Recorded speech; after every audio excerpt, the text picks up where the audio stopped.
Up till now, we've talked a lot about statistics and sampling theory and kind of theoretical topics.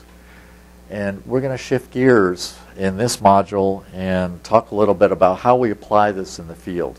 Look at some typical sampling designs, maybe some more innovative sampling designs, and see how all this stuff and concepts that's floating around in our heads actually is applied in the field. Before we go out, I'm going to remind me, and I'm sure Mark will approve, that when you design something, DQO's rule. If you take, DOE has a DQO short course, usually done by Sebastian Timball, or I've done it too, but anyway, the idea is DQO's rule. And again, we have Alice and the cat. If you don't know where you're going, you're probably not going to get there. Major DQO themes. What's the objective? What are you trying to answer? What's the population of interest? And how much error are we willing to tolerate in our decisions? Okay. A field sampling design should be based on a conceptual site model.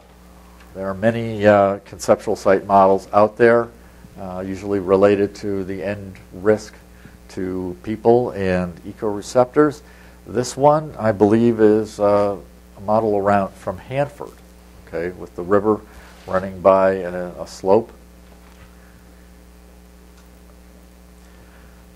Sampling plan depends on the purpose of the question. Lots of different questions and purposes. Are you looking for an average? Okay.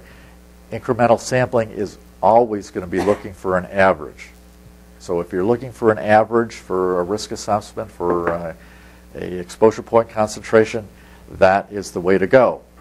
You may be looking for a proportion of, say, drums going to WIP that exceed a criterion, like having prohibited items.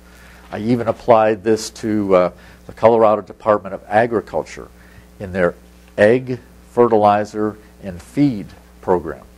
They wanted to know how many eggs were cracked, what the proportion of eggs, what the proportion of vendors was that were lying about the ingredients in their fertilizers or their feeds, okay? And they wanted to establish rates and, crack down. So that's a valid thing. Usually we don't think of proportions. Sometimes all you want to know is it there, presence or absence? A lot of times we want to compare one population to another, typically background to post-facility use situations. We're doing that right now as I speak at Umatilla. We're doing search sampling. You're maybe looking for a hot spot, maybe an old dump out there. It turns out I had to convince Pueblo Chemical Depot that they were doing search sampling for nuggets of TNT in the windrow composting that we'll talk about. Maybe you want to prove somebody is a PRP. That's sort of related to presence or absence. And risk assessment, again, that's related to the average portion. Maybe reportable quantity, cost recovery situations, extent. This